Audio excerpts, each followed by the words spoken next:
Hello students, welcome back to my YouTube channel. Students, आज के video में हम पढ़ेंगे अपना जो सब्जेक्ट है बिजनेस लॉ, उसमें हम पढ़ेंगे कि ऑक्शन सेल क्या होती है। ठीक है, जैसे नाम से आपको समझ आ रहा होगा, ऑक्शन यानी कि जैसे बोला है ना, सुनने में सुना होगा आपने, नीलामी जहाँ होती है, ऑक्शंस होती हैं। ठीक है, तो ऑक्शन सेल एक तरीके से पब्लिक सेल होती है।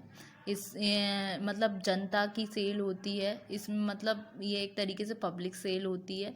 तो जो गुड्स होते हैं वो सोल्ड होते हैं to all members of the public at large. ठीक है, तो जो गुड्स जो होते हैं वो सोल्ड होते हैं जिसमें सभी मेंबर्स होते हैं, पब्लिक। बेसिकली ये लार्ज लेवल पर होती है, जो असेंबल्ड होते हैं किसी वन प्लेस पे, एक जगह पर, फॉर द ऑक्शन। ऑक्शन में क्या होता है, कोई सामान है या कोई प्रॉपर्टी है तो उसकी नीलामी होनी होती है, तो ऑक्शन सेल में उसकी बोली लगती है। ठीक है, और उसमें मेंबर्स जो हैं पब्लिक के, वो एक जगह लार्ज क्वांटिटी में, मतलब एक साथ असेंबल होते हैं एक ही जगह पर। तो कुछ जो इंटरेस्टेड बायर्स जो होते हैं वो होते हैं आपके बिडर्स, जो बोली लगाते हैं। तो इस सिचुएशन में जो प्राइस होता है, जो ऑफ़र किया जाता है गुड्स के लिए, जो मतलब बोली लगती है कि 50,000 का इसकी कीमत है, अब आप अपनी मतलब बिड लगाइए। तो वो जो बोली का जो मूल्य है, जो पैसा है, उसको बोलते हैं, जो ऑफ़र किया जाता है गुड्स के रिगार्डिंग, बिड बोलते हैं। और जो बोली लगाता है, बोली लगाने वाले को बिडर बोलते हैं। और जो गुड्स हैं जो सोल्ड होते हैं, बिडर को विद द हाईएस्ट बिड, और जो सबसे ऊंची बोली लगाता है उसको वो गुड्स सोल्ड कर दिया जाता है। तो ये हुई आपकी ऑक्शन सेल। तो जो पर्सन है जो कैरी आउट करता है ऑक्शन सेल को, इज़ द ऑक्शनर। ठीक है, जो ऑक्शन सेल को कैरी आउट कर रहा है। और एजेंट, वो क्या होता है, एजेंट होता है सेलर का। So all the rules of the law of agency apply to him.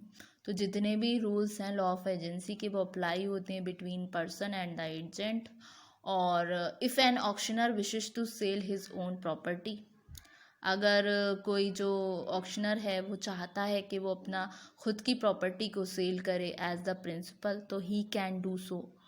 ठीक है, and he need not disclose this fact, और उसको ये फैक्ट डिस्क्लोज करने की ज़रूरत नहीं है। It is not a requirement under the law. ठीक है, ये हो गया आपका ऑक्शन सेल। ठीक है, इसमें क्या होता है ऑक्शन सेल में, ऑक्शन सेल का मतलब पब्लिक सेल, जैसे मैंने बताया, इसमें एक पर्सन को अपॉइंट किया जाता है जो उसको हम ऑक्शनर के नाम से जानते हैं। और जो सबसे ऊंची बोली लगाता है मूल्य की, मतलब किसी गुड्स के, तो उसको बिडर बोलते हैं। और जो प्राइस के लिए बोली लग रही है उस प्राइस को हम बोलते हैं बिड। ठीक है, तो ये हुआ। और इसमें आपका रूल चलता है प्रिंसिपल और एजेंट का बिटवीन ऑक्शनर और जो जो पर्सन होता है जो अपॉइंट किया जाता है ऑक्शनर। जो रिलेशनशिप होती है between the owner of the goods और ऑक्शनर के बीच, वो होती है आपकी प्रिंसिपल और एजेंट की। ठीक है, तो ये हुआ आपका ऑक्शन सेल्स। उसके अलावा हम आते हैं रूल्स क्या क्या होते हैं आपके ऑक्शन ऑफ सेल्स के। ठीक है, तो सेक्शन 64 के अकॉर्डिंग डील होती है, रूल्स जो गवर्निंग होते हैं एक्शन ऑक्शन सेल में। उसमें फर्स्ट रूल आता है गुड्स सोल्ड इन लॉट्स। इसमें क्या है, ऑक्शन सेल में बहुत सारे गुड्स होते हैं जो सेल होते हैं मैनी काइंड से। अगर कुछ पर्टिकुलर गुड्स पुट अप होते हैं सेल के लिए लॉट में, तो each such lot will be considered a separate subject. तो सिचुएशन में जो ईच जो आपका गुड होगा वो कंसीडर किया जाएगा एक सेपरेट सब्जेक्ट के फॉर्म में, किसी सेपरेट कॉन्ट्रैक्ट ऑफ सेल में। So each lot ill prima facie be the subject of its own contract of sale. ठीक है, तो इसमें क्या होता है, जो गुड्स सोल्ड होते हैं लॉट्स में, उसके अलावा कंप्लीशन ऑफ सेल क्या है, जो सेल कंप्लीट हो जाती है तो ऑक्शनर कहता है कि ये कंप्लीट हो गई, और ये की जाती है उसके एक्शन के द्वारा। उसमें क्या होता है, वो फॉल कर देता है हैमर को। हैमर यानी कि हथौड़ा, आपने देखा होगा एक बड़ी सी टेबल पे एक बंदा बैठता है, वो डील फाइनल कर जब हो जाती है तो हैमर गिरा देता है। तो इसका मतलब क्या है कि डील फाइनल हो गई और सेल हो गई, हैमर को फॉल कर देता है तो कस्टमरी मैनर में।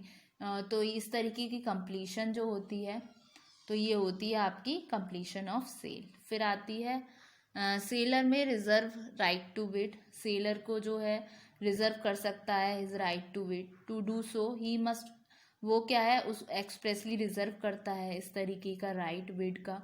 ठीक है, इस केस में सेलर जो होता है on any person on his behalf can bid at the auction. फिर नेक्स्ट सेल नॉट नोटिफाइड। इसमें क्या है, अगर सेलर नोटिफाइड नहीं करता अपने राइट को बिड की तो वो ऐसा नहीं कर सकता under any circumstances then neither the seller nor any person on his behalf can bid at the auction. If done then it will be unlawful. अगर ये ऐसा होता है तो वो क्या होगा, उस सिचुएशन में अनलॉफुल होगा। ऑक्शनर जो है वो एक्सेप्ट नहीं कर सकता बिड्स को सेलर से और या फिर किसी एनी अदर पर्सन से उसके बिहाफ पर सेलर के। तो एनी सेल जो कॉन्ट्रवेंस करती है इस रूल को वो ट्रीट की जाती है एक तरीके से fraudulent by the buyer.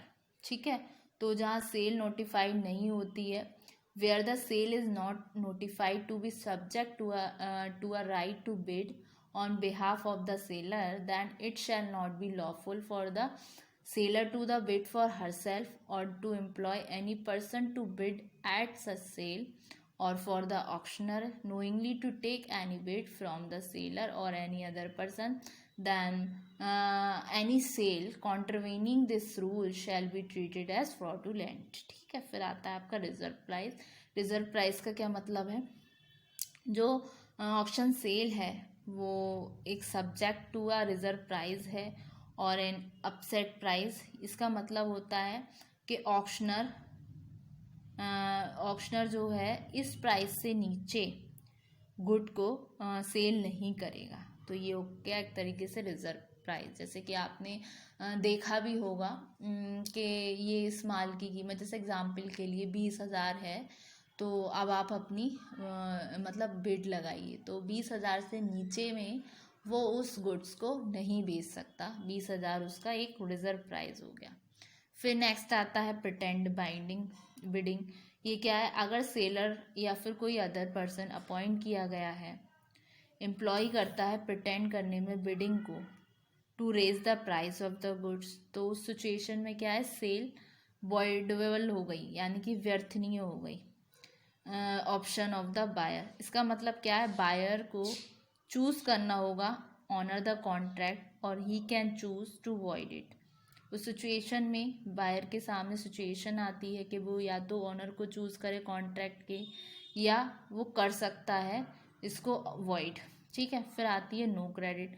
Auctioneer जो है वो सेल नहीं कर सकता गुड्स को क्रेडिट पर एज पर हिज विशेस, उधारी नहीं कर सकता, वो एक्सेप्ट नहीं कर सकता bill of exchange either unless the seller is expressly fine with it. उस सिचुएशन में सेलर को फाइन देना होगा। ठीक है, तो ये हो गई आपकी मतलब जो रूल्स होते हैं।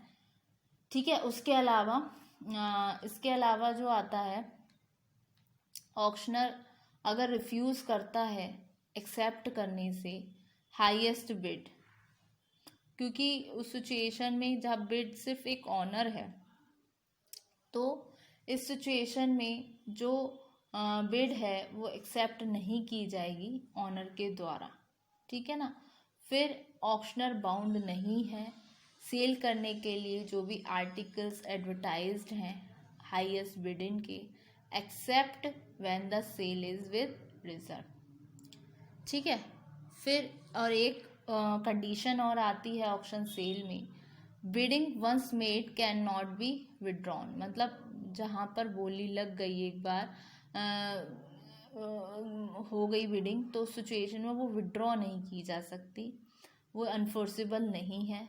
और ये बिडिंग विड्रॉन की जाती है बिफोर एक्सेप्टेंस, एक्सेप्टेंस से पहले बिडिंग विड्रॉन की जा सकती है। ठीक है, ये हुआ तो स्टूडेंट्स ये थे इसके जो रूल्स हैं आपके ऑक्शन सेल्स के, उसके अलावा ऑक्शन सेल। तो ऑक्शन सेल का जैसे हमने जाना क्या होती है ऑक्शन सेल।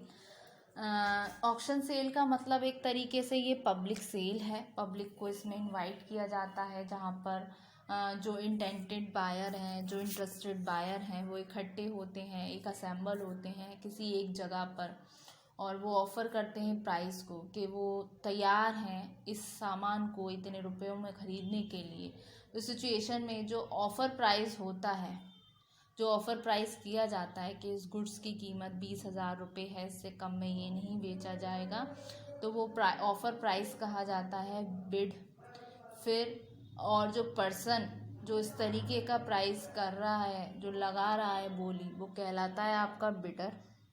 फिर जो ओनर होता है गुड्स का और जो जिसके बिहाफ पर ये हो रही है सारी सेल, वो होता है ओनर। और जो पर्सन जिसके बिहाफ पर इस सेल को करता है वो अपॉइंट किया जाता है एज एन एजेंट, वो होता है ऑक्शनर। तो ऑक्शनर में और जो आपका ओनर हो गया, उसमें एक रिलेशनशिप होता है प्रिंसिपल और एजेंट का। तो प्रिंसिपल हुए आपके जो गुड्स के ओनर हैं, और ऑन द अदर हैंड जो ऑक्शनर हुआ वो हुआ आपका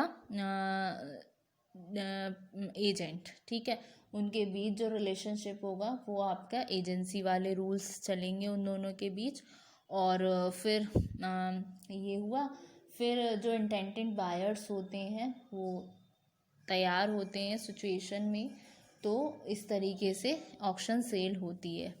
और ऑक्शन सेल कैसे पता चलता है कि पूरी हो गई, इसमें क्या है, जब ऑक्शन सेल जब हाईएस्ट बोली लगती है सिचुएशन में, क्या है जो एक्सेप्टेबल होती है इन मैनर में, तो वो अपना हैमर गिराता है जो ऑक्शनर होता है।